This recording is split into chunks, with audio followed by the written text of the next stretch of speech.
റസൂലുള്ള എന്താണോ പറഞ്ഞത് അത് 100% ഒന്നിലും ഒരു വീഴ്ചയും വരുത്താതെ അതായിരുന്നു ശൈഖുനയുടെ ജീവിതമെന്ന് പണ്ഡിത മുത്തുകൾ പറയുന്നത് കേട്ടിട്ടുണ്ട്.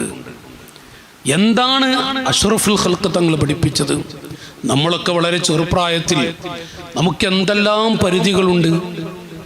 ശൈഖുനയുടെ ജീവിതത്തെക്കുറിച്ച് ഇന്നും ജീവിച്ചിരിക്കുന്ന പണ്ഡിതന്മാർ പറയുന്നത്, നേരിൽ കണ്ടവർ പറയുന്നത് കേട്ടിട്ടുണ്ട്. അവിടുത്തെ ജീവിതം വളരെ ചെറുപ്രായത്തിൽ തന്നെ റവാത്തിബ് സുന്നത്ത് ളുഹ്ർ നിസ്കരിക്കണം. സ്കൂളിൽ പോയി വരുന്ന വഴിയിൽ നമ്മുടെ കൊച്ചുപള്ളിയിൽ അവിടുന്ന് നിസ്കരിച്ചിരുന്ന, അവിടുന്ന് കുളിച്ചിരുന്ന കുളം, അതിൻ്റെ ചാരത്തുള്ള പള്ളിയിൽ, ആ പള്ളിയിൽ ചെന്ന് 4 റക്അത്ത് റവാത്തിബ് സുന്നത്ത് ളുഹ്റിന്റെ മുമ്പുള്ള 4 റക്അത്ത് ഉസ്താദുമാർ പറയുന്നത്